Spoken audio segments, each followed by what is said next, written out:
Subscribe before the truth disappears. The alarms began as a thin electronic whine, almost polite. Then the sound thickened into a hard metallic scream that swallowed every other noise in the compound. On the concrete yard below the watchtowers, men moved like a single dark tide, sprinting and stumbling in sandals, barefoot, some half-dressed, some with their wrists still linked by chain. A steel gate on the far side shuddered under blunt impacts. Someone had found a length of rebar. Someone else had found courage or desperation. In the center of the chaos, a man in a faded gray shirt ran without looking back, his breath tearing out of him in white bursts. In his hands, held tight against his ribs like a stolen organ, was a plastic meal tray.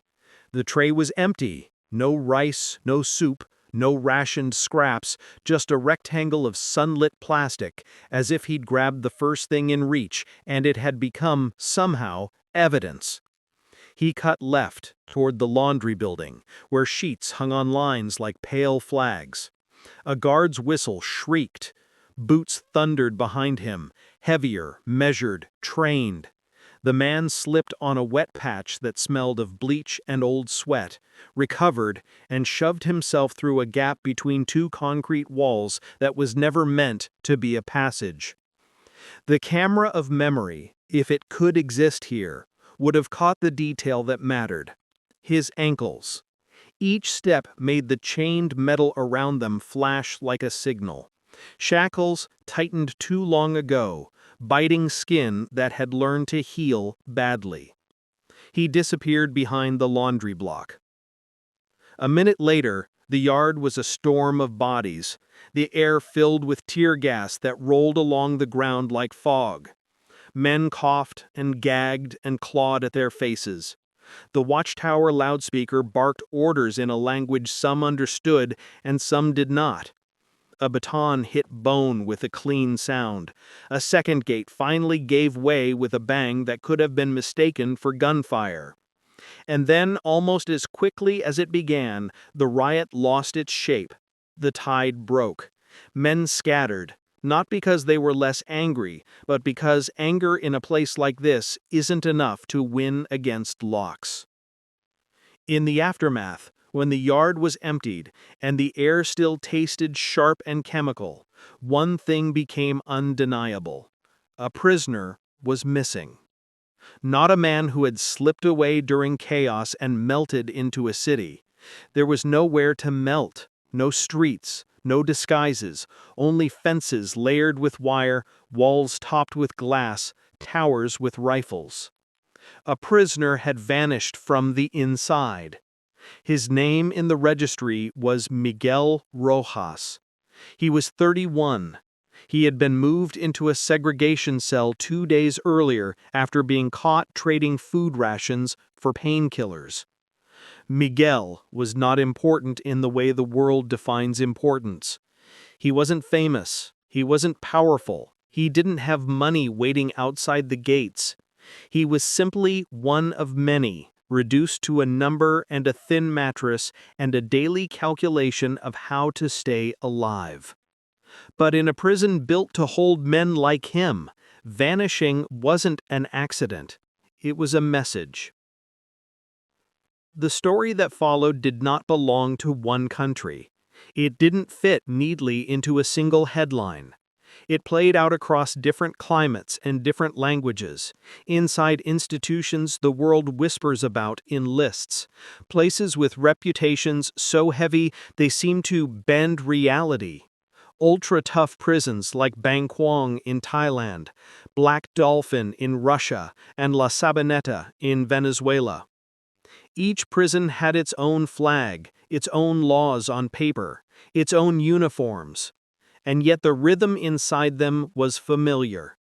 Morning came with noise, keys, shouting, metal on metal, a head count that felt like a ritual, less about numbers and more about control.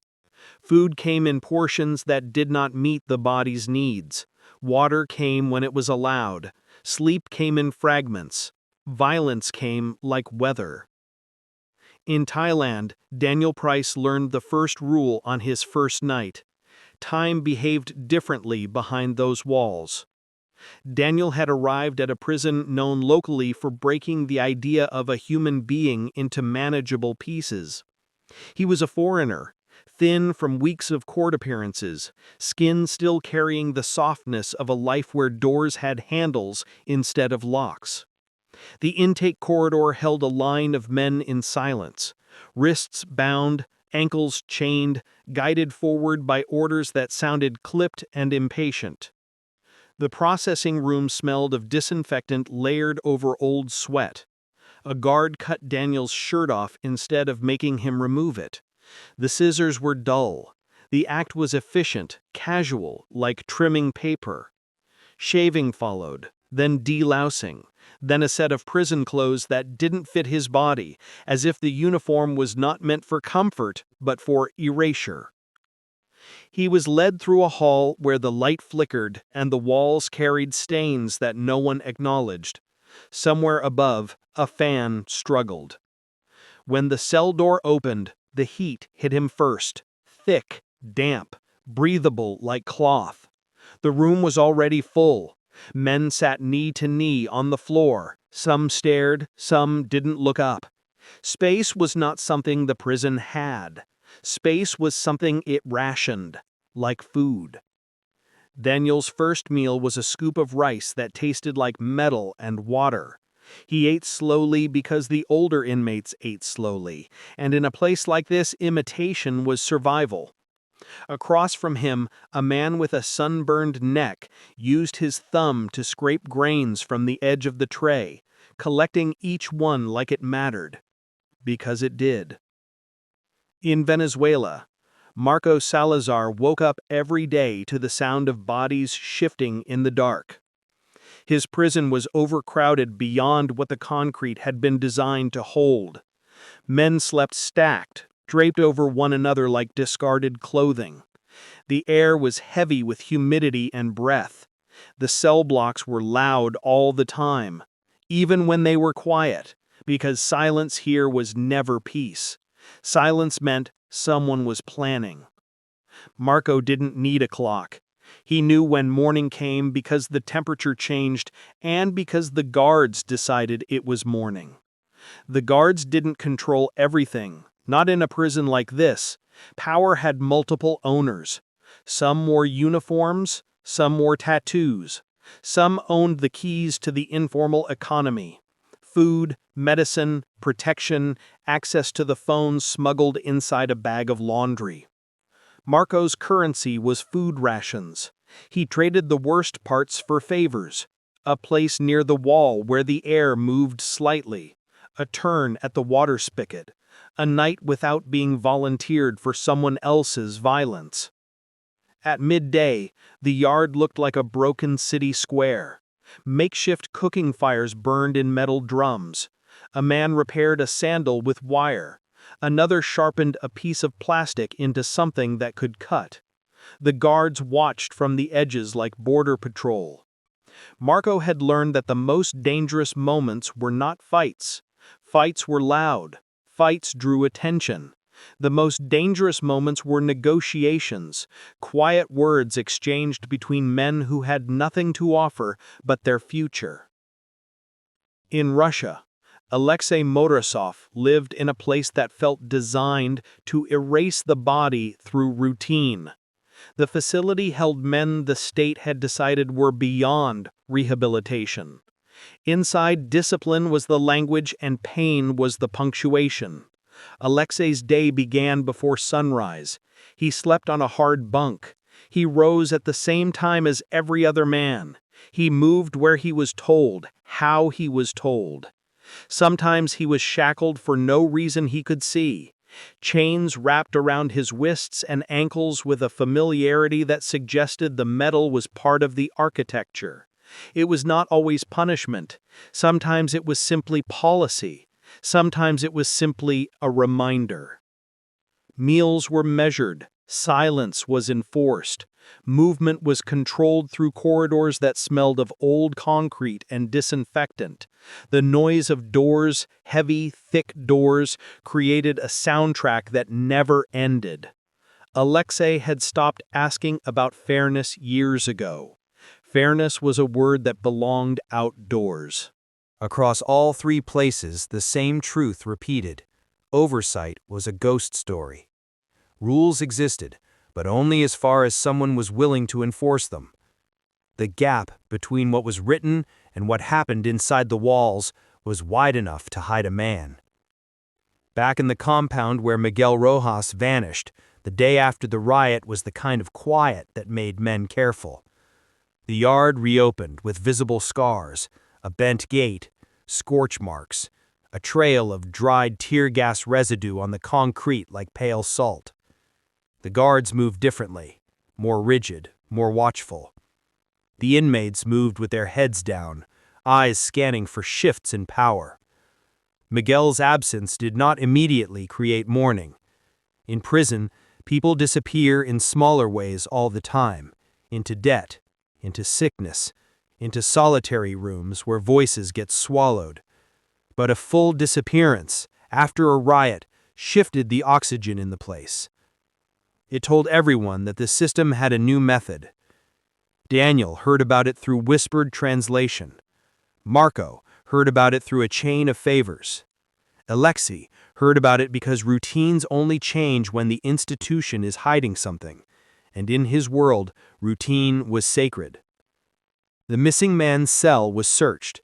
His blanket lay folded too neatly, as if someone had staged it. His plastic cup was gone. The small items that prisoners keep, the things that prove they exist, were absent. It was not the chaos of someone running. It was the cleanliness of someone being removed. At the evening head count, a guard called Miguel's number. No one answered. The guard did not appear surprised. Later, as the compound's noise settled into its nighttime pattern, a young inmate named Luis, one of the ones who cleaned corridors in exchange for extra bread, saw something that didn't fit.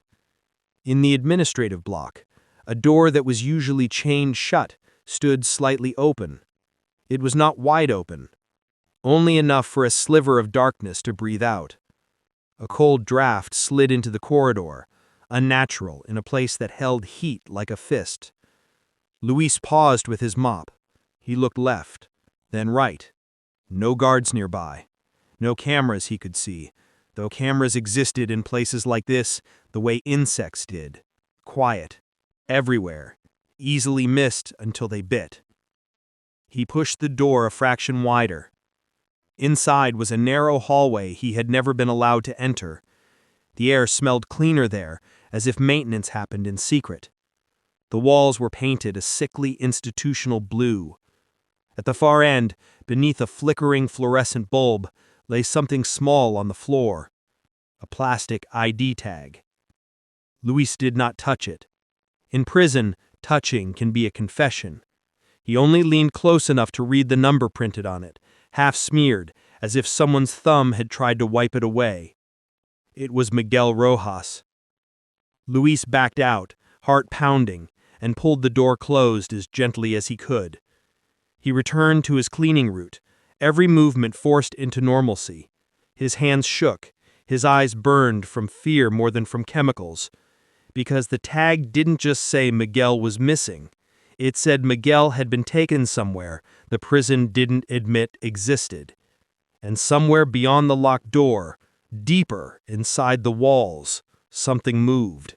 Soft, metallic, like a chain being lifted. The next morning, the compound ran on a different kind of schedule, one written in panic. The riot had been loud, public, impossible to hide from the men who lived inside the walls. But Miguel Rojas' vanishing was quieter, and that made it more dangerous. Quiet meant intention. Quiet meant someone planned to control the story before anyone else could. By sunrise, the yard was not a yard anymore. It was a staging ground.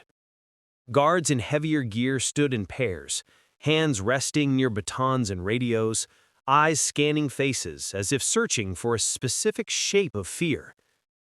The loudspeaker snapped to life in short bursts, ordering counts out of sequence, calling blocks back indoors, then out again, then back, conditioning a crowd the way someone tests a lock, over and over, until it gives.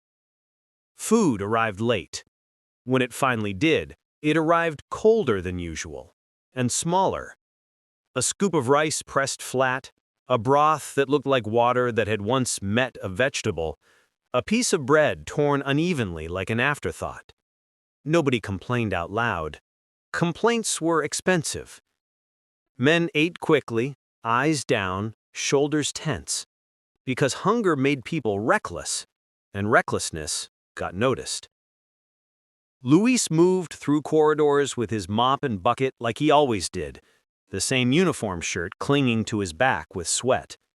His hands did not stop shaking, not enough for anyone to call it out, but enough that he had to grip the mop handle harder until his fingers ached.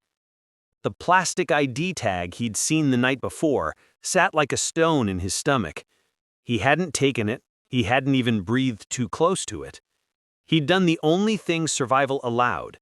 He'd left it where it was and tried to walk away with his life still looking ordinary.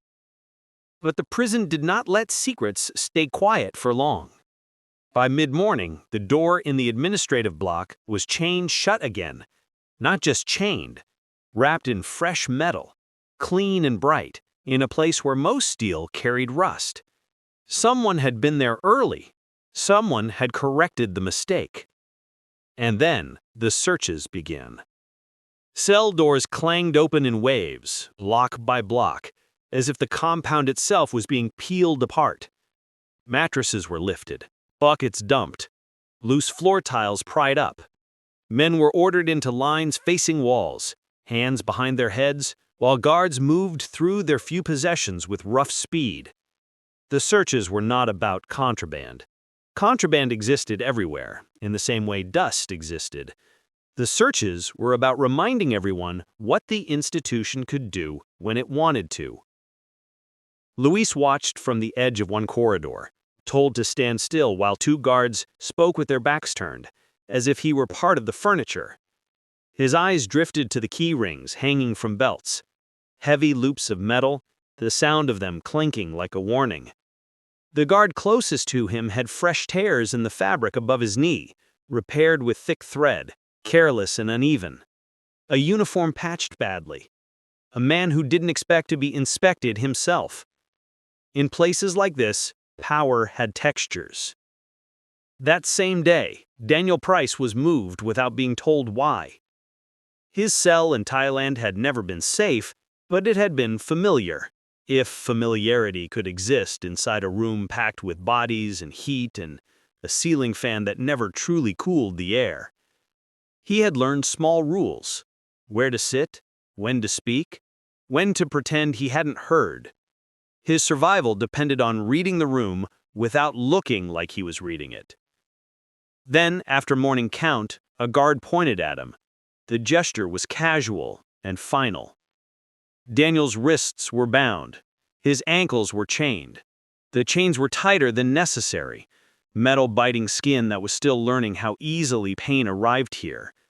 He was escorted through a corridor that smelled of disinfectant and damp concrete.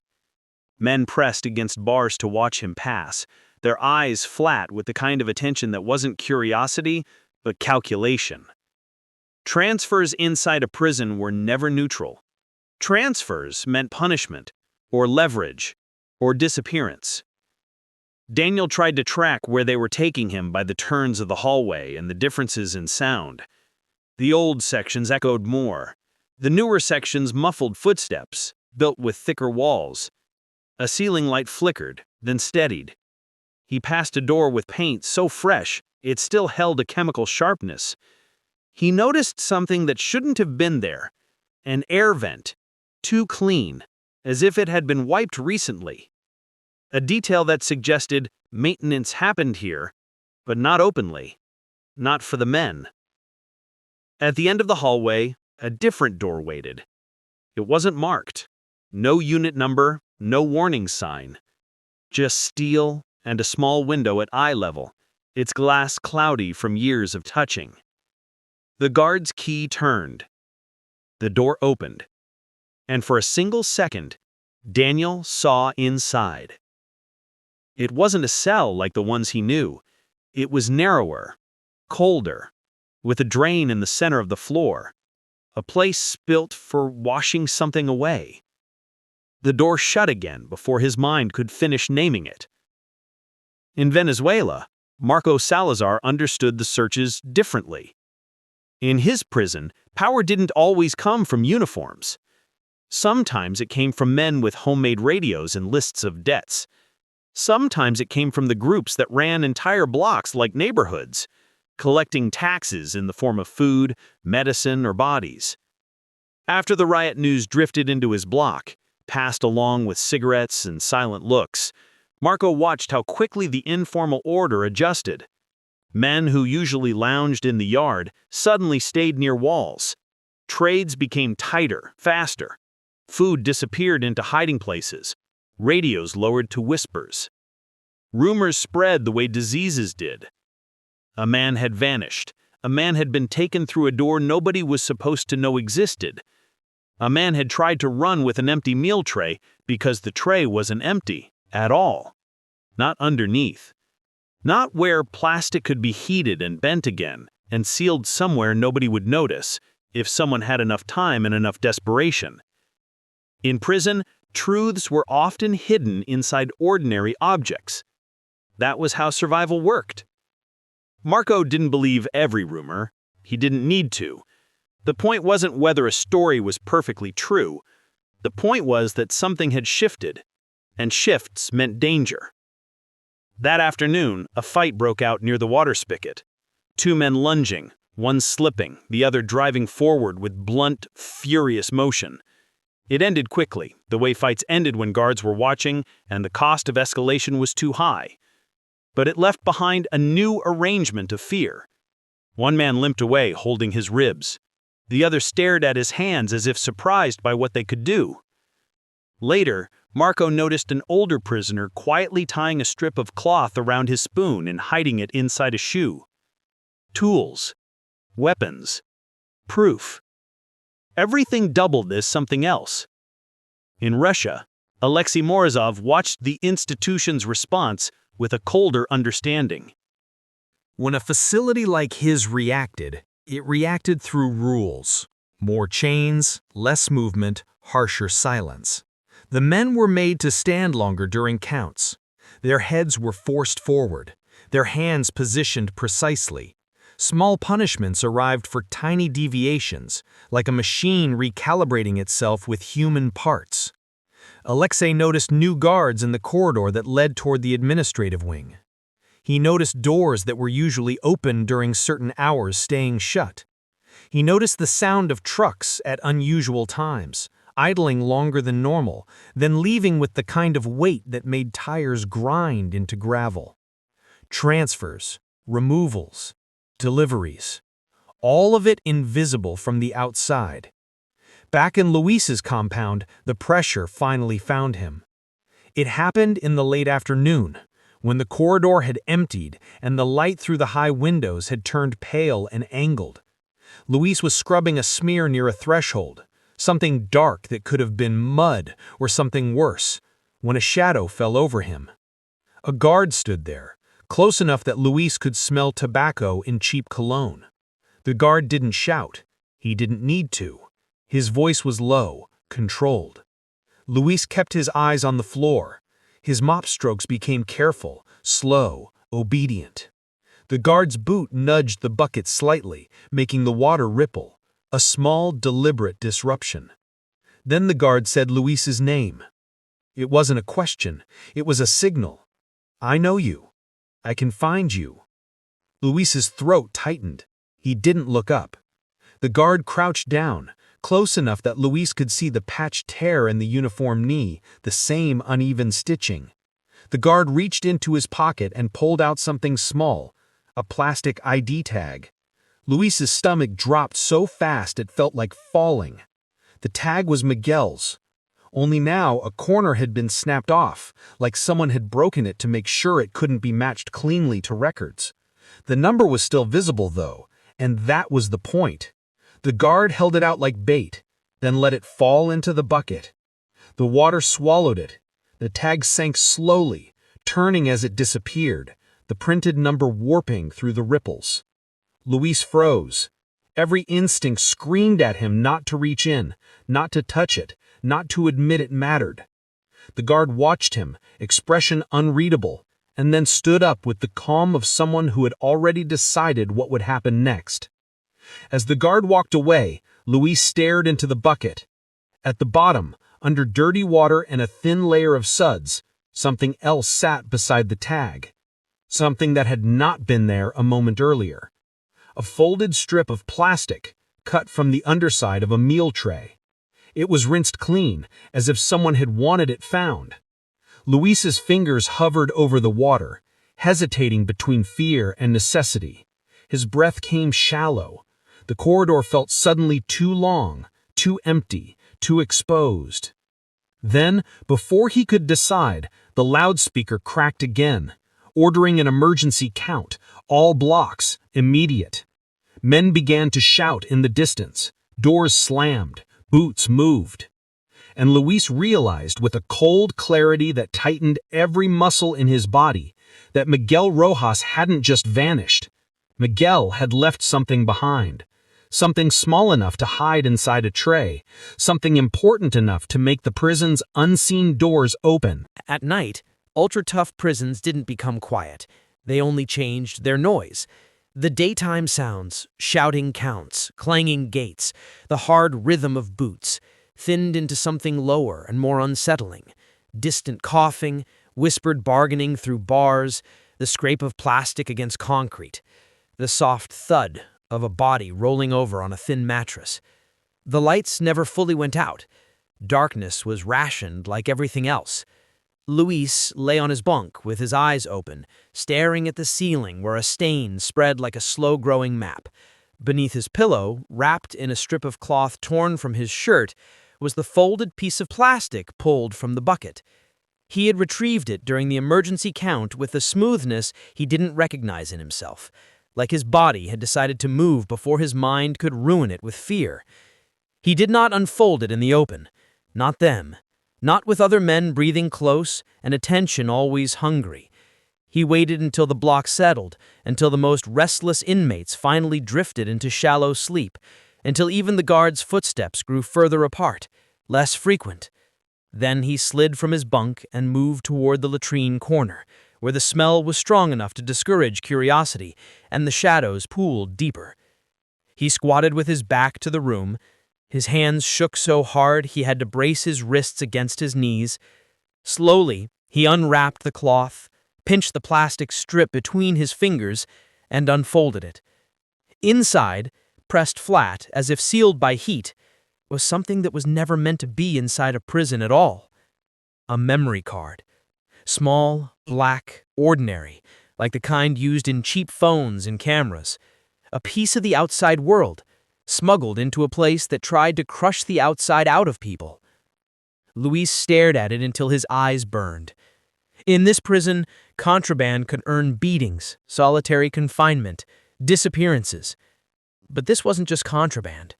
This felt like a trigger. He understood then why Miguel had run with a tray held like a vital organ. The tray hadn't been a tray. It had been a hiding place. Luis slid the memory card into the seam of his waistband and returned to his bunk with the careful logic of someone crossing thin ice. He lay down again and tried to breathe as if nothing had changed. But everything had. By sunrise, the compound was already moving. A new order came through the loudspeaker. All cleaning crews reassigned, administrative block closed, work details suspended. The prison was sealing itself from the inside, tightening its own throat. Luis went to his corridor anyway. It was safer to appear obedient than to vanish from routine. He carried his mop bucket like a shield, the memory card pressed against his skin, a small square of heat. In the administrative wing, the newly reinforced chain on the forbidden door gleamed again, fresh metal, fresh intent. 2 guards stood there now, not speaking, not moving, their posture rigid as posts. The corridor felt colder near them, as if even the air behaved better here. Luis kept his eyes down and moved past. His heart hammered so loud, he feared it would draw them like scent. He needed a way to move the card out of his body and into somewhere safer. Somewhere he could retrieve it later, or someone else could.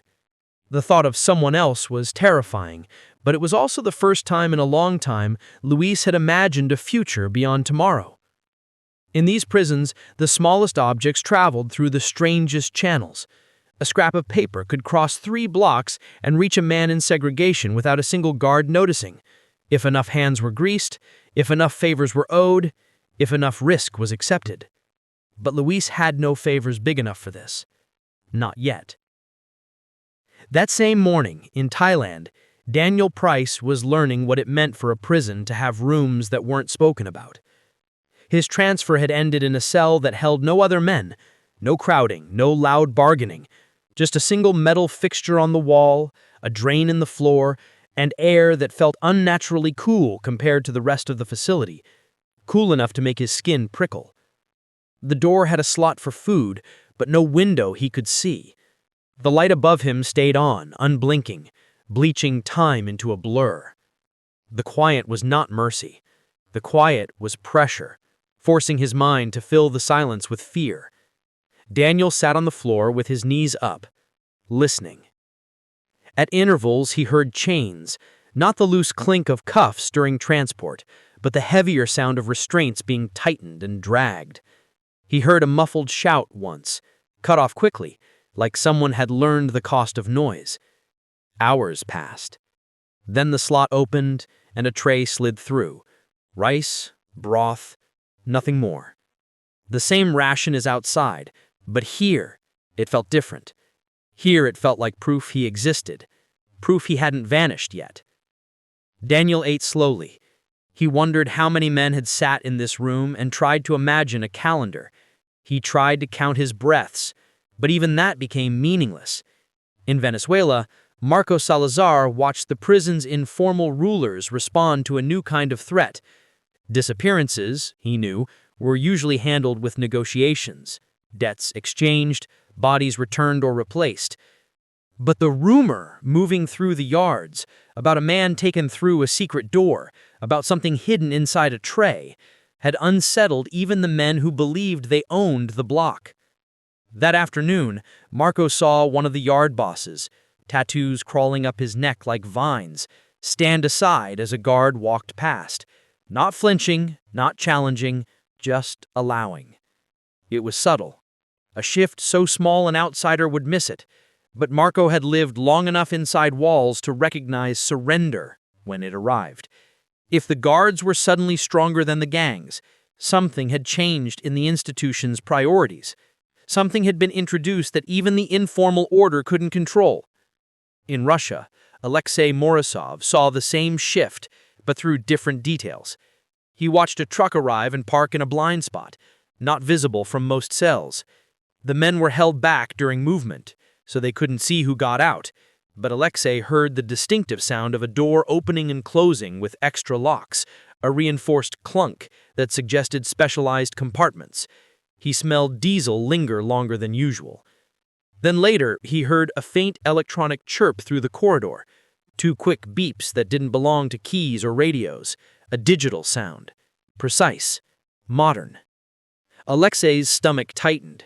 Modern devices did not belong inside places designed to be old and brutal. Modern devices meant surveillance, data, records, things that could trap a man in ways pain never could. Back in Luis's compound, the first death after Miguel's disappearance was made to look ordinary. A man was found in a shower stall, water running cold over his back, face turned slightly to the side.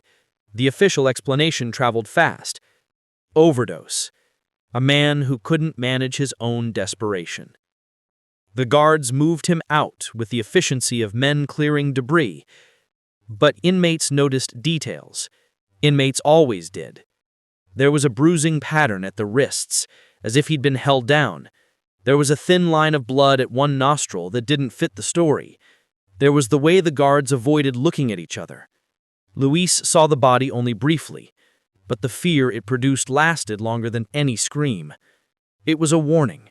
Anyone connected to Miguel's secret could be erased and framed as self-destruction. Luis's pulse thudded in his ears as he returned to his corridor. He could feel the memory card like a second heartbeat. By early afternoon, he made his choice, not because he was brave, but because he was trapped. The prison chapel sat unused most days, a concrete room with cracked paint and a few plastic chairs. It was the kind of place guards ignored because it did not matter to policy. The chapel was also one of the few areas where a man could sometimes be alone under the pretense of cleaning. Luis volunteered to scrub it, offering the suggestion casually as if eager for work. A guard waved him off with a bored flick, granting permission without interest. Inside the chapel, the air was stale and faintly sweet with old incense. Sunlight pushed through dirty windows in pale rectangles, showing dust floating in slow motion. Luis set down his bucket and stood still for a moment, listening for footsteps. Nothing. He moved to the back wall where a small wooden shelf held a stack of worn booklets. He slid one aside and found what he'd hoped existed, a crack in the plaster where moisture had widened a seam. It wasn't large, but it was enough. He pulled the memory card from his waistband. His fingers hesitated. In that pause, his mind did something it hadn't done since his arrest. It pictured the outside world. Not freedom exactly, just air that belonged to nobody.